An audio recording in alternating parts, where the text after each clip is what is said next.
نبی پاک صلی اللہ تعالیٰ علیہ وسلم نے جب پرانی امتوں کی عمریں دیکھی، نہ کسی کی 1000 سال ہوئی، کسی کی اس سے زیادہ ہوئی، تو اللہ کے محبوب علیہ السلام کے دل مبارک میں یہ خیال آیا کہ میری امت کی عمریں تو بڑی تھوڑی ہوں گی، تو کیسے اتنی لمبی نیکیاں کر سکیں گے؟ تو اللہ تعالیٰ نے پھر لیلۃ القدر عطا فرمائی۔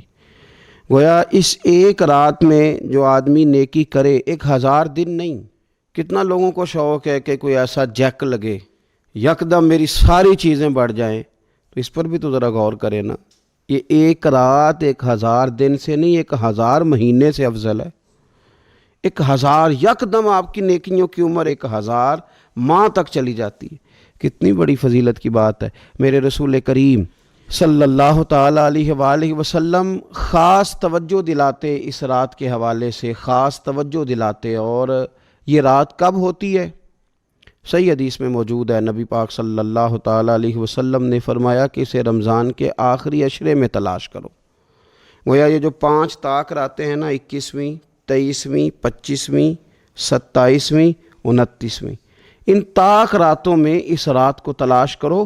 اس رات اللہ کے فرشتے نازل ہوتے ہیں، آسمان دنیا پر، زمین پر فرشتے اترتے ہیں۔ حضرت جبریل امین علیہ السلام انہیں لے کر کے آتے ہیں، اور فرشتے کیا کرتے ہیں کہ جو بندہ اس رات اللہ کی یاد میں موجود ہو، جو بندہ اللہ تبارک و تعالیٰ کے ذکر میں موجود ہو، جو بندہ اس دن اللہ تبارک و تعالیٰ کی بارگاہ میں کسی بھی طور پر حاضر ہو، فرشتے اس کے لیے دعائے مغفرت بھی کرتے ہیں اور رب کی بارگاہ میں التجائے رحمت بھی کرتے ہیں۔ اور ایک روایت میں ہمیں یوں بھی ملتا ہے کہ فرشتے اسے مصافحہ بھی کرتے ہیں، ہاتھ بھی ملاتے ہیں۔ دیکھیے نا کتنی سعادت مندی ہے کہ انسان عبادت کر رہا ہو اور فرشتے اس کی زیارت کو آئیں۔ ہمارے صوفیاء فرماتے ہیں تو پکا پروگرام بنا لے عبادت کا، فرشتے کئی بار تیری زیارت کو آیا کریں گے۔ اور پھر ایک اور بات یہاں بڑی قابل توجہ ہے کہ انسان جب محسوس کرتا ہے نا مجھے کچھ دیکھ رہا ہے، تو ذرا اس کی عبادت کا انداز بھی تھوڑا تبدیل ہو جاتا ہے۔ تو اگر یہ ذہن ہو ہمارا کہ ہمیں فرشتے دیکھ رہے ہیں اور وہ والی مخلوق دیکھ رہی ہے جو ہماری ڈائری ڈائریکٹ لے جا کے ہمارے رب کی بارگاہ میں پیش کرے، تو پھر کچھ زیادہ ہی توجہ مسلمان کی ہونی چاہیے، زیادہ ہی انہماک ہونا چاہیے، وہ کھو جائے۔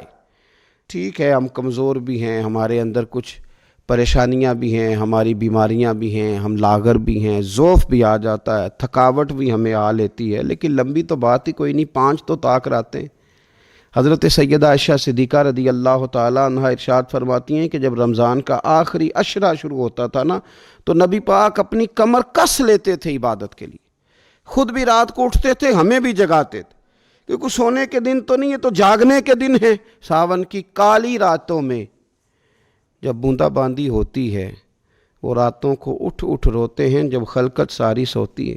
یہ رب کے بندوں کی شان ہے۔ اور ویسے بھی درویش کہتے ہیں کہ رات پوے تے بے درداں نو نیند پیاری آوے، درد منداں نو تے یاد سجن دی ستیاں وی آن جگاوے۔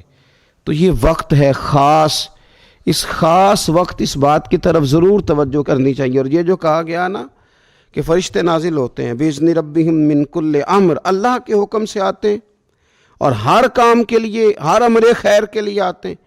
تو اس میں بھی ہمارے مفسرین نے لکھا ہے کہ وہ تمہارے لیے پورے سال کا فیصلہ کریں گے کہ تمہیں کیا دیا جائے گا، تم کیا حاصل کرو گے اللہ تبارک و تعالیٰ کی بارگاہ سے۔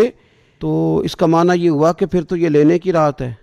ایسا نہ ہو کہ فرشتے آئے ہوں رب کی بارگاہ سے یہ پیغام کرم ہو کہ دینا ہے اور لینے والے سو رہے ہوں، وہ آرام میں ہوں۔ تو یاد رکھیں خیرات اسی کے پیالے میں آتی ہے جس کا پیالہ سیدھا ہوتا ہے، اور اگر پیالہ ہی سیدھا نہ ہو تو خیرات پھر پیالے میں نہیں آیا کرتی۔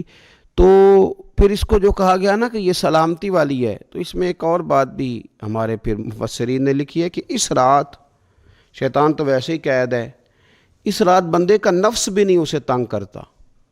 یہ طاق راتیں اتنی حسین ہے کہ تھوڑی سی بندہ ہمت کرے تو اللہ عبادت کے لیے اس کے دل کو قرار عطا کر دیتا ہے، اسے سکون ملتا ہے، طبیعت ٹھنڈی ہو جاتی ہے، اور وہ بڑے ذوق کے ساتھ اللہ کی عبادت کرتا ہے۔ خوب بیداری کا مظاہرہ کریں طاق راتوں میں۔